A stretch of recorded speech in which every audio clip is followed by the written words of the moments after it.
সুপ্রভাত বন্ধুরা, কেমন আছো তোমরা? আশা করছি সবাই খুব ভালো আছো, সুস্থ আছো। আমিও ভালো আছি। তো সকালবেলা মেয়েকে দুধ দিয়েছিলাম গরম করে, আর আমি এখানে নিয়েছিলাম হলো জল ভাত। তো আজকে সকালবেলা টিফিন বলতে এই করেছিলাম, আর একটু বেলা করে ঘুম থেকে উঠেছি। আর এখানে দুই যা মিলে না আমরা বাড়ি পরিষ্কার করছি। তো দেখো এখানে আজকে তুলসী মঞ্চ আনবো, তো সেই জন্যেই মানে দুজনে মিলে জায়গা বের করছি কোথায় রাখবো না রাখবো।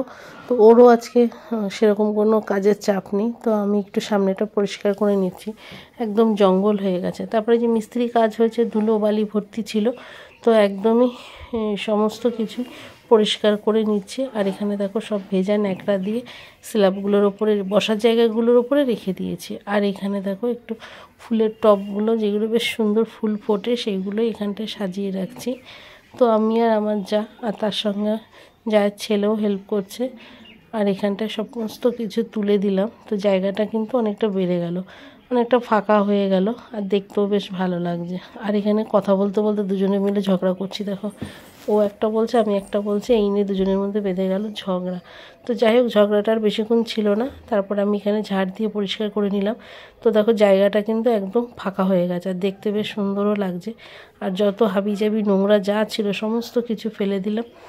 আর একটা বেশ আনন্দ লাগছে। তুলসী মঞ্চটা অনেক দিন ধরেই আনবো করছি, আর যেহেতু ঘরের সামনেটা টিনের শেড দেওয়া হয়ে গেছে, বাড়িটা পরিষ্কার করা হয়ে গেছে, তো তুলসী মঞ্চটা আনলে একদম পরিপূর্ণ হবে।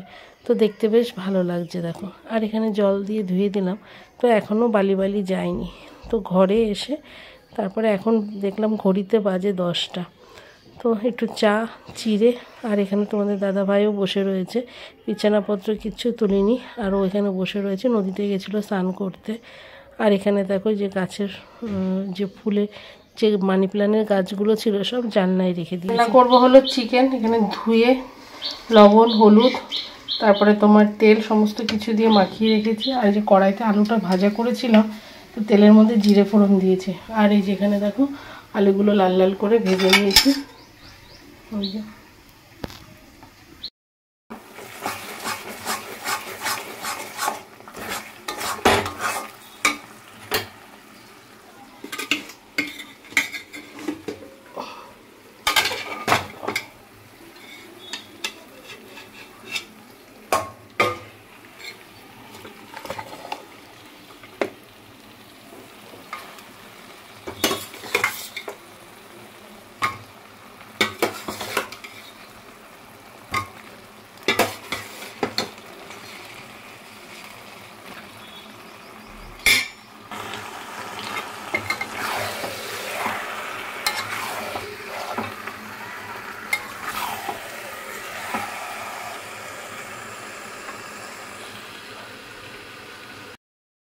বেশ কয়েকদিন পরই চিকেনটা রান্না করছি। পাশে গরম জল বসিয়ে দিয়েছি, আর তারপরে না আরেকটা কড়াই বসিয়ে দিলাম গরম জলটা নামিয়ে।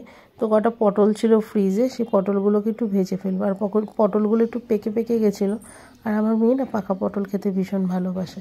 আর অনেক দিন হয়ে গেলে না ফ্রিজের সবজিগুলো একদম শুকিয়ে যায়, তো সেই কারণে ভেন্ডিগুলো এর আগের দিন ভেজে ফেলেছিলাম। আর এই যেখানে পটলগুলো রয়েছে এগুলো সব ভেজে ফেললে জায়গাটা মানে ফ্রিজের জায়গাটা ফাঁকা হয়ে যাবে। তারপর এখানে দেখো খেতে দিয়ে দিয়েছি, মানে তাও ঠিক টাইমের মধ্যেই খেতে দিয়ে দিয়েছি। 2:30 মতন বাজে। তো আজকে যাব তুলসী মঞ্চ আনতে বাবার সঙ্গে, আর বাবাই দিচ্ছে কিনে। তো দেখো এখানে রেডি হয়ে গেছি। তো অনেক দিন পরে সাদা চুড়িদারটা বের করেছি, বহুদিন পর পরলাম এই চুড়িদারটা। আর এখানে কাছেই আর কি আমি বোন আর বাবা মিলে গেলাম তুলসী মঞ্চ দেখতে। তো এর আগে তো দুদিন গিয়ে দেখে এসেছি। তো দেখো মার্বেলের এই তুলসী মঞ্চটাই পছন্দ হয়েছে, তো এটাই নিয়ে আসলাম। তো বেশ ভালো লাগছে দেখতে, খুব আনন্দ লাগছে। তো জিনিসটা অনেক দিন ধরে আনবো করে আনা হয়ে গেল। তো আর এই জায়গাটা বেলায় ছিল, ঠিক 5:30টার মধ্যে আবার বাড়ি চলে এসেছি। আর এদিকটা কিছু গাছ ছিল সেগুলো একটু দেখিয়ে নিলাম। আর রাতে সেরকম কিছু না, দুপুরবেলা যেহেতু চিকেন ছিল রুটি আর করিনি। আর একটু পুঁই শাকটা মানে অর্ধেক করে রেখেছিলাম দুপুরবেলা, তো দেখানো হয়েছিল না, তো পুঁই শাকটা শুধু করেছি। আর এখানে মেয়েকে খেতে দিয়েছি, মেয়ে চিকেন দিয়ে খেলো, পুঁই শাক দিয়ে তো মেয়ে খাবে না। আর এখানে চিকেনটা একটু গরম করে এনে দিলাম। তো চলো বন্ধুরা, আজকের মতন এই পর্যন্তই। ভালো লাগলে অবশ্যই লাইক কমেন্ট শেয়ার করো। তো গুড নাইট।